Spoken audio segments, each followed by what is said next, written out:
Right now, there is a woman or a man somewhere in this world that has a question and they don't know who to ask to get the answer. And there may just not be anyone around right now to answer that question. But chances are they have something that you probably have in your pocket, and that's a smartphone. And they will use Google to get the answer that they want. And I think that's probably the crux of most of this when we talk about, is the market too saturated? The fact is, anybody can do, well, pretty much anybody can do what I do. Anybody can learn digital marketing, marketing in general, photography, the visual arts, by typing into Google. And that leads us to this basic fact that just about anything you do, the barrier is so low now that it can be an oversaturated market really quickly. Hey, welcome everyone who is joining in. Thank you for being here. Thank you for the thumbs up. If you haven't given one already, please do. I always appreciate that. That kind of sends the little vibes out there. And I will certainly answer questions at the end. Hey, thank you. Hello, how you doing? I am talking today about competition. And the fact is that it really is irrelevant, especially if you're a service, because there is only one you. And I'm going to talk about actually some tools that can help you discover a little bit more about your competition. And I want to get into that. And then I'm going to share some strategies to help you separate yourself from the competition. And maybe what are the goals you should really focus on rather than a saturated market. If you look at the photography business alone, I will often talk to photographers and they'll ask me, what do I do? And I say, look, the bottom line is don't even think about the competition other than they are, someone, maybe you can get inspiration from other photographers. Maybe you can learn some lessons of what not to do and what to do. And so I think is very important to understand what the competition is doing, but don't spend all of your time on it. Now, like I said, I have some tools that I want to share with you because I think they're helpful in the process, but you have better things to focus on. Okay, so like I said, I'm going to answer questions at the very end. Feel free to comment to each other in the chat. If you are catching me on the replay, most certainly put something in the comments and ask questions there. If you're catching me on the podcast, iTunes, Stitcher Radio, SoundCloud, Spotify, hey, it's good to have you there too. And feel free to leave comments. Most of the stars are 5 stars. But one person did give me a 1 star in iTunes. They said I talked about SEO too much. And you know what? Hey, there are worse things to get a 1 star for. However, the worst part about it is it was a few years ago. It was the last time I got a lot of traction over at iTunes. So if you have a moment, please do head on over there at some point, maybe after the show, and share your thoughts with other people who may find this valuable, or just share the YouTube channel if you're here live. Okay, enough of that. I just wanted to get that in here as we really kick off Creative Marketing Show 418. So there are things you can do to connect with the competition, see who is the competition. Now, when we're talking about competition online, we're not generally talking about people or companies that you think this should be. A lot of times I'll ask the owners of companies, who's your competition? And they will kind of sit back and they will list the people down the street, the people that they know, maybe the people they network with who are in the same industry. And I'll look them up online and say, no, That's not your competition. Your competition online is a totally separate group of people that you didn't even realize. Now, sometimes people will say, I don't have competition. I don't have any competition at all. And that is not true. Everyone has competition. Even when you're separating yourself from the competition, we are all vying for the dollars that somebody else has. And it may be that you're vying, the competition is a totally different industry that you're trying to get that dollar from. People are going to a totally different industry and you want to steer them to your industry because you can accomplish a similar or equivalent goal. So that person that I talked about in the beginning, they're going to Google. And as of a month or two ago, Google was 93% of search in the United States specifically. I know other parts of the world, it's a little bit different, but here in the United States, it's certainly Google is by far, there's 7% of the market left for everyone else. And that's Yahoo and Bing and everyone else who's fighting it out, DuckDuckGo. I mean, there are a lot of good search engines, good ideas out there, but Google is squishing many of them, not worrying about the competition, just trying to be better and better and better. And as you build upon yourself and try to be better than everyone else, which is, I think, one thing Google has certainly done. Now, we can certainly, once you get to the point of a monopoly, we can certainly talk about the disadvantages, advantages there over the competition. But I don't think you and I are quite there yet. Right now, we're just trying to grow our businesses to just make sure that we're putting food on the table and we're paying our bills. And so getting into that person, who is looking for that information, your goal, especially online, is to be that source of information. And there are a lot of ways you can do that. I just mentioned Google, but it's not just organic search for your blog posts or your pages. There are a lot of different ways in which you can be found on Google. Google Images, your business profile on Google. You can, create videos. And of course, you can have those little snippets at the very top using schema markup language or a different type of markup language that Google can easily pull out of your website. Even if you're number 5 or 6 on the list, they can still pull that information and put you at the top. I've done that many times before. But, Google is not the only game in town in general when trying to figure out what's happening with your competition, but it's good to start there. Just Google what you do. If you were going to try to find what you do online, what would you type?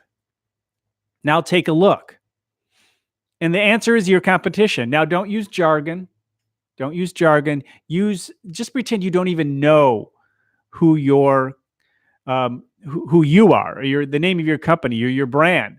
Just type in what would you type in to find what you do? And there is your competition. Now go through the website and take a look and see what is it that they may be doing better than you. Figure out why it is people enjoy going to that website. Why is it Google actually promotes that website over you? And then break it out. Start adding little elements to your business that people just might appreciate.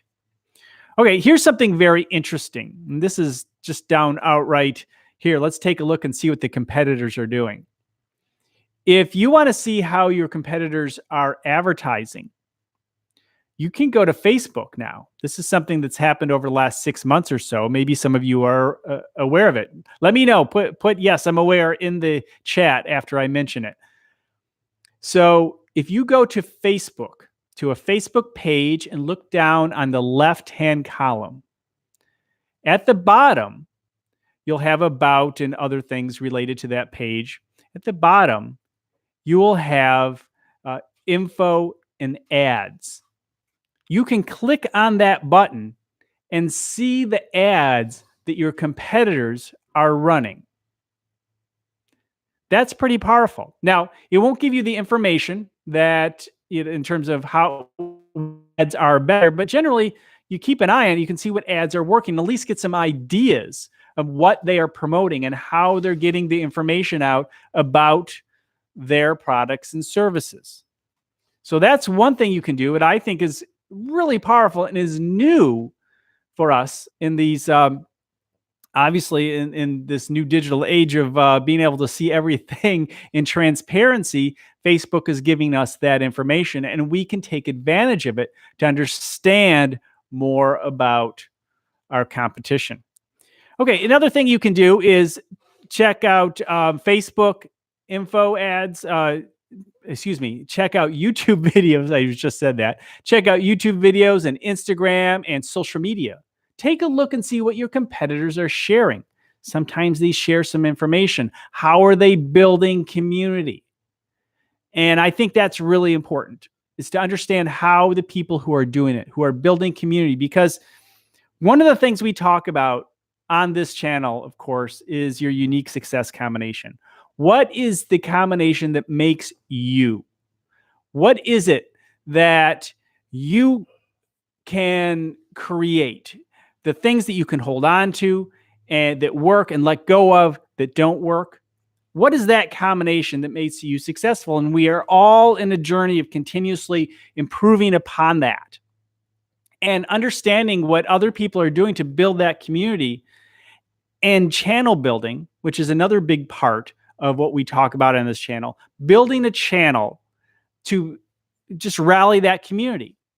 And one of the best things you can do is to see how other people are doing it and what is working and if they are getting engagement. One of the keys to all of this in building your own channels, in building your own communities, is that engagement element. And Visitor's Guide is here, and she's sharing some thoughts, and that's engagement. And when you put a like there, that's engagement. That's helpful. In a comment, and we go back and forth and we share different ideas. That's engagement. And that is how you can build a strong community. By, recently I have been doing more on Twitter to improve my engagement.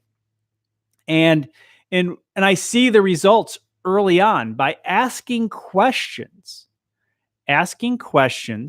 that people, or even putting polls out there that people respond to. I ask questions related to photography and in digital marketing. And sometimes they're just yes or no questions. But every time one person does something, it kind of, just as I mentioned before, pushes things out there. and the algorithm, even if it's just a little bit, just a comment, the algorithm is shaken a little bit and maybe shows your stuff to just a couple more people. And the more involved the community is, the better off. And that's why encouraging that engagement is so important. So how is your competition doing that? Especially those that you feel are just doing a bang up job. And that's what you want to do. Okay. Another thing you can do is use Google Alerts.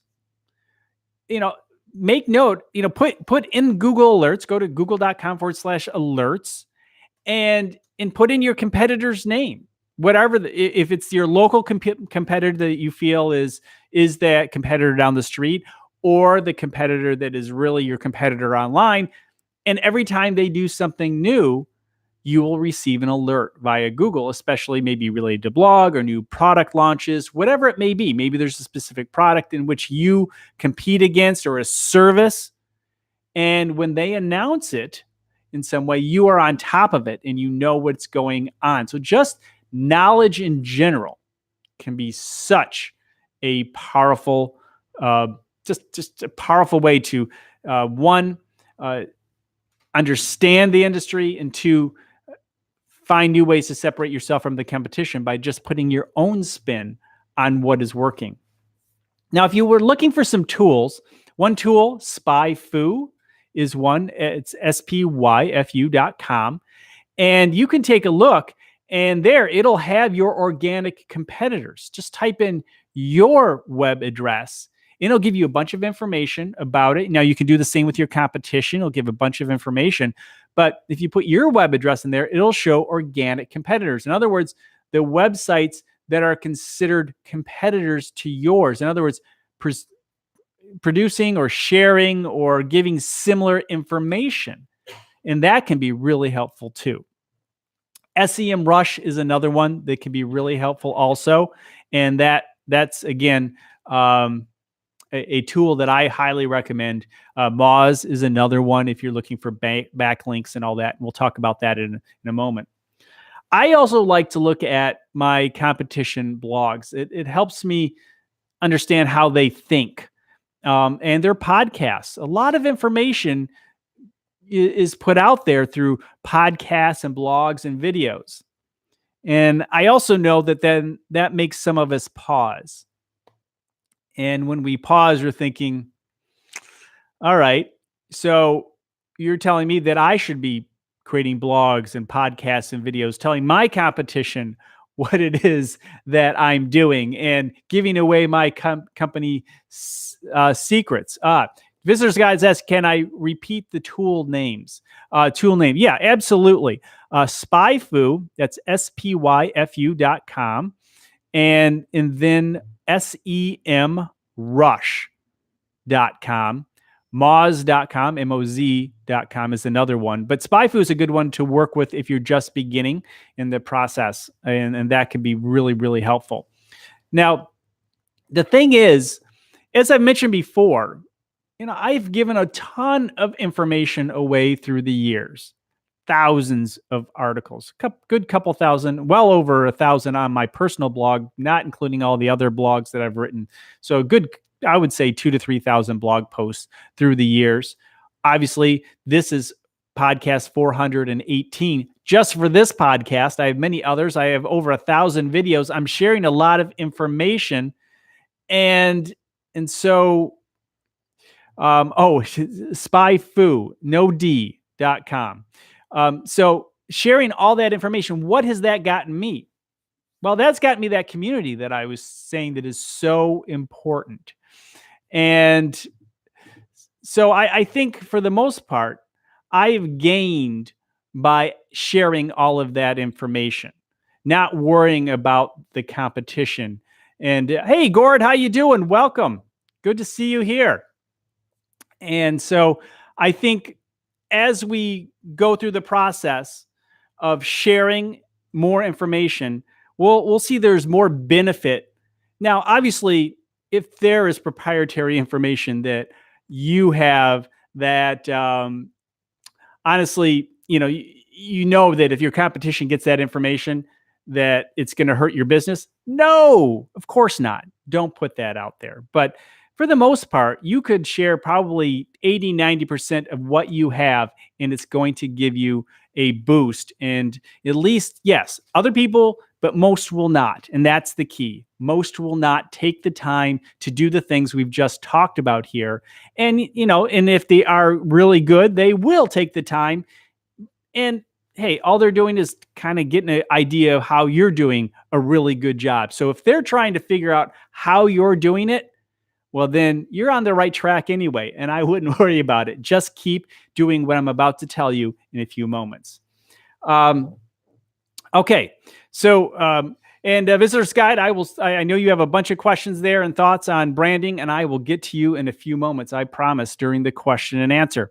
Another thing you can do if you want to check out your competition's website is just type in the URL site, and then the name. So for me, for my website at roshsillars.com, I would put site, roshsillars.com, and it'll show me all the information, the pages within that site that are of value to Google specifically. And that can be some great insight. And actually, when I did that today, I found some information about my website and the way Google looks at my website. I was having trouble ranking one of my subdomains. And just by doing that, I figured out why. It was linking to a page that said home. And it really wasn't my home page. And it was a horrible page. But for some reason, Google thought that was my homepage, and that's why it wasn't ranking. So I turned that off and resubmitted it to Webmaster Tools, and that worked out pretty well. If you want to see what sites are linking to your competitors, just type in link in the URL and link colon. And then for me, it'd be roshsillars.com. You could see all the websites that link to roshsillars.com. My blog website, visitor's guide, is Rosh Sillars, ROSHSILLARS.com. And that's where you can find the podcast there too, as well as articles that I still blog regularly there. Okay. So let's get into, the whole process of competition and not worrying about competition, separating yourself from the competition. Remember, the premise of much of this show is that a lot of times the competition is so saturated that really it's just irrelevant. As I mentioned, photography, so saturated, it's irrelevant. And so there's only one person, one company to compete with, and that is yours. If you're worried about, other than using other photographers or for Gord, videographers, if you're worried about what they're doing, you're going to drive yourself crazy. Use them as inspiration, but continue to improve what you are doing month after month, year after year. Figure out what is not working in your industry, can take a look at what people are complaining about. And honestly, you're going to move yourself forward. There's too much competition to even worry about. And so honestly, consider the unique success combination, which I talk about here. What is your USC? What is your unique success combination? If you're interested, I have a download, free download, in the description, and it helps you go through your unique success combination. If that's something you're interested in, you can download it there and go through the whole process and become a kind of what we're calling the combination crew, just people who are looking for their best success combination. And I think that this is working out. So this is what I've done through the years to help grow my businesses and try to keep as relevant as possible, because education is so darn important as we build our companies. All right. Okay. So, to increase your value, there are a number of things you can do. Hey, Pam, how you doing? Good to see you here. To increase your value, what can you do to make the experience of working with you better? As I mentioned, looking at your competition, you can see what is the experience of working with them. What are the complaints? Look at their reviews. What are people complaining about with your competition?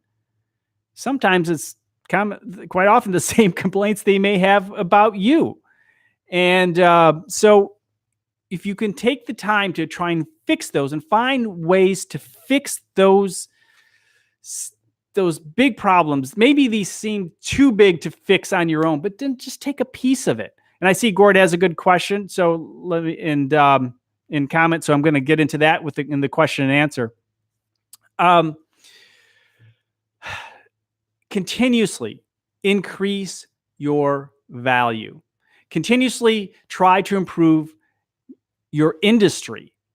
Become an industry leader. That's where we often get into the combination code, combining things to separate yourself from the competition. And sometimes you can take elements from other industries, combine them with yours, things that people have never thought about. I had an interesting thought today. Probably one of the best, think about the comic book industry. We had the passing of Stan Lee today, which we can all shed a great tear for all of us geeks out there. And, sad to see, but man, he lived his life 95 years old. But if you think about, that his passing kind of spurred this thought. If you think about all those superheroes out there, the combinations to separate them. Each one of those superheroes had their own unique combination, and they each had their own specialties. And so, what is your combination? A lot of times, some people in the whole, uh, inspiration game talk about what's your superhero and so forth. And in a sense, that it's kind of that kind of thing. What's that one element or combination of elements that makes you you? Because when we talk about photography, when we talk about business, there is only one you. Only one person has your vision, your way of doing things, and your way of approaching things. And I think that if you understand that, you're going to be okay. Now, sometimes we talk about success and what is success? Because a lot of times we spend so much time, we're worrying about the competition because we don't think we are successful. You may not have to be as successful as maybe a competitor who's been around for 20 years. Maybe you've been around for a year, 2 years, 5 years. You don't have to be that successful. What is success? Well, as I've often mentioned, a positive cash flow when it comes to business. That's it. If you have a positive cash flow, I call you success, because that's hard enough to do. Honestly, accounting can save a company and it can kill a company. And quite often it kills a company because it takes away that experience that you are offering. When businesses become investments, I've seen it happen way too often. It's because that spirit that you have, that the founders had, is taken out and it's now an investment. And that can kill a company. So success to me, the positive cash flow, as I've often said, hey, if I'd rather be a $50,000 company with, a positive cash flow than $1 million company, losing $200,000 a year. So that's definitely the way I approach it. And that's part of the whole USC success, unique success combination, finding your unique success combination and keep improving what you're doing. And honestly, the competition will be irrelevant. All right. Hey, I have a couple of videos out and I see there's a good conversation going on between Gord and Pam. Thank you guys. My 2 new videos that I put out this week are names, how to find a name for your company is one, and then how to journal. And I find journaling so helpful to just grow my business and to get through issues and problems, because we have so much stuff up here in our heads, and sometimes we just need to put it down on paper, get it out of our heads so we can focus on what we need to focus on rather than juggling in our heads. And that's one of the things that I feel journaling is important for. But I list and I share a whole bunch of stuff in that. So definitely if you're not looking for a new name for your business, the name video may not be that much for you, but the how to journal one, I think you may have find some value. Some things that are happening. This happened to me. I do have the community tab now in my YouTube, and being a small creator, I find that a pretty happy thing. And so it's coming, guys. It's headed your way. If I got it, it's headed your way. And then also there's some talk about Twitter getting an edit button. I don't know if that's just rumor. I've seen some stories about Jack Dorsey, and we'll see. Hopefully that happens, because if there's anyone who needs it, that is most certainly me, and maybe you're one of those folks too. Okay, let's get into the question and answer area. I'm going to kind of move my way back here and kind of look. I know Visitor's Guide has some stuff about personal branding. I shared some tools. She asked about some of those tools. And so I think I got into that. The disadvantage of personal branding is a question that she has. And, I don't think there is a disadvantage, other than if you are putting all of your eggs into personal branding and you want to sell the company. So if you put everything into your personality and you want to sell your company down the road, then there can be an issue, because it's hard to sell you if you're not along for the ride in the new company. So that's probably the biggest disadvantage of personal branding. But I think branding in general is really important because today, unlike times in the past where it was important, today I think it's mandatory. You have to build that community. You have to build the reputation. Your brand is not your logo, it's your reputation. And understanding that will help you understand how to develop that brand of yours. And as you build it, you add more value. And again, that brand will help separate you from the competition. You want to build your brand to the point that people just want you. When I talk about the photography side of my business versus the digital marketing side, especially the photography side, I don't want people who want a photographer. I don't. I want people who want Rosh Sillars photographer. And that's what you want too. You want people who want you for the most part, or your company, because of the brand and the reputation that you have built. And in those situations, price is not as important. If you're not building it on brand, or maybe your brand is the cheapest, then it's going to be a road that's really hard to keep going on, because eventually you're just going to keep going to the lowest common denominators that really make it tough to grow a business. Okay, so Gord has a great question. What about vulnerability? I recently shared some challenges in my coaching session with Evan Carmichael, who is a great guy. I've had the opportunity to speak with him one-on-one too. And he really is, he's one of those people, I'm sure Gord will attest, really does reach out to people and is so supportive. Anyway, continuing, coaching session with Evan Carmichael, then shared the audience connection doesn't mean perfection. Okay. So let me clarify. Recently shared some challenges in my coaching session with Evan Carmichael, then shared with the audience. Connection doesn't mean perfection. Well, no. I mean, if you think about this, and we've talked about this actually in the last show, think about the people, maybe the actors. Let's go down that road. Or even, we were just talking about Stan Lee, talking about the superheroes. Didn't all of them have some sort of imperfections?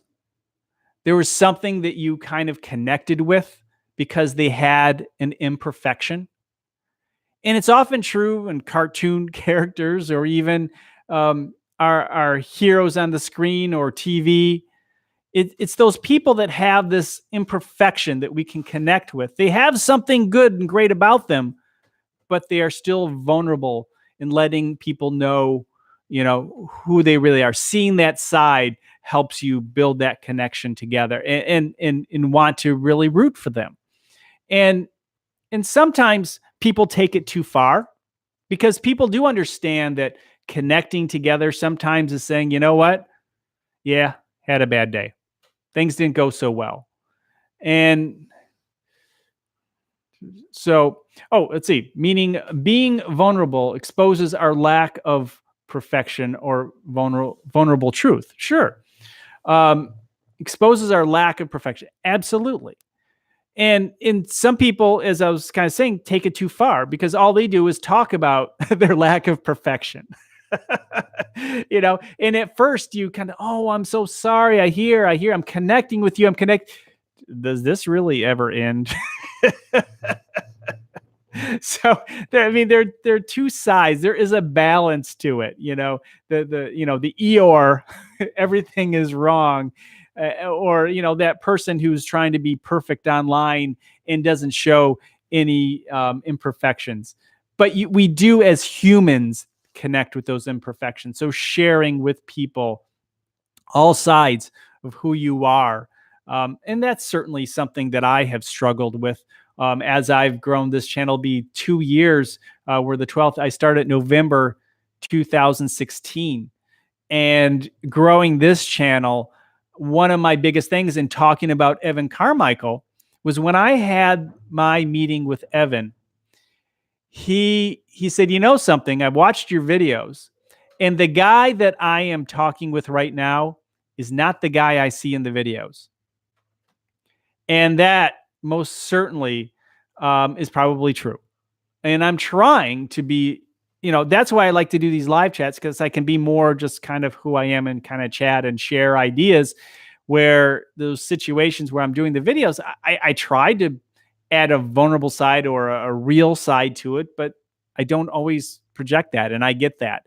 And I'm sure that's one of the many reasons, many reasons. We won't even have to start, just say there's one. There are many reasons why, the channel, it's growing. It's great community, but you'd think after 2 years, like, shouldn't I be a little further along? But I have a feeling everybody who has a YouTube channel is saying that. So that's not, those who have fewer than you are wondering how you got there, and where you are, you're looking at the people, who have more than you, wondering how they got there. And it's just a never ending cycle, of course. Okay. Yes, Gord saying easy to fall into pit of despair, sharing, easy to whine. But, learning how to share that, and just, knowing when to stop too, I guess. And maybe we're all in that boat. Just, share a little bit, show behind the scenes of you. Show the behind the scenes of you. Pam says, I'm the opposite of perfection. I'm going to excuse it as being an artist. Yes. Artists, yes. I went to art school. I know many an artist, and consider myself one as a photographer. And yeah, I understand what you're saying. All right. Gord says, I'm in a Voice for Success program, and learned that many of us talk at people rather than talk to. Big difference. I'm guilty. If you look at my videos, quite often that most certainly is me. I'm shouting at the camera. I'm talking at people, and I'm always trying to learn to do a better job. Since the beginning of the channel, I have now about 750 new videos since I've started, and I keep. Oh, thank you. Thank you, Gord. I appreciate that. He says he sees a different Rosh now. Okay, well, thank you. But I still have that issue on my videos, and I continue to struggle with that, to be more connecting, and most. Thank you. Softer and more approachable. Yeah, the videos, and that's again what Evan Carmichael was saying. That connection element isn't always there, and again, that's why I do these videos, because I think they're important. I know there's some talk, and maybe you guys, Pam or Gord, could maybe address that. We've been hearing about how live can stunt part of your channel. I think it's super important. For me specifically. So to offer that element. All right. Thanks, Gord. Thinks I'm doing great. So yeah, I don't know. Roberto Blake has kind of been hinting at that. I know Evan Carmichael's been doing some tests. All right. Wow. Yeah. Thank you. And Gord too is, Gord, I know you've struggled through the years trying to do your best, being your best YouTuber. Pam, you're doing great. But we all struggle, and we continue to do so, and to separate ourselves from the competition. And kind of to close this up, I think this is a good spot to be. What competition? There is no competition. Whether it's a YouTube channel or your business, you have to focus on being the better you, and improving next month, being a better you than you were this month. And when it comes to the financials, when it comes to all the elements, channel building, we have a combination which is 7-5-3-1. And those of you who are new, 7 is the 7 sources of income that I recommend you work towards. 5 are the 5 people that you connect with outside of your business to support you in your business. 3 is, what is 3? I can't even remember 3.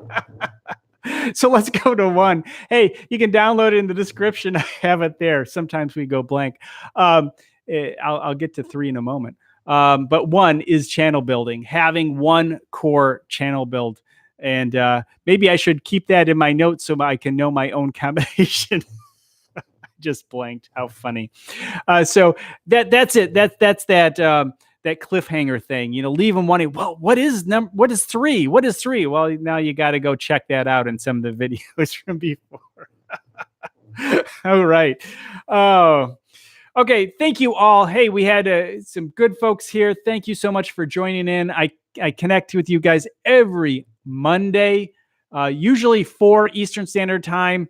And I will put out a notification well beforehand so you know when I'm going live. I should have one video out this week. And as I've been doing on the weekends, kind of the on-screen tutorials about various digital marketing how-tos. That's probably my biggest growth. And Harley, hey, just checking in. Sounds like we're wrapping up. Yes, Harley, we are wrapping up. But it's a great show. A lot of people came in today and added some good insight. It's always much more fun when there are people here. And those of you who are catching me on YouTube and the replay, hey, thanks. Put a comment and share your thoughts. And of course, those of you who are on the podcast, thank you for listening. I always appreciate it. We'll talk to you next Monday. I really do appreciate you all being here.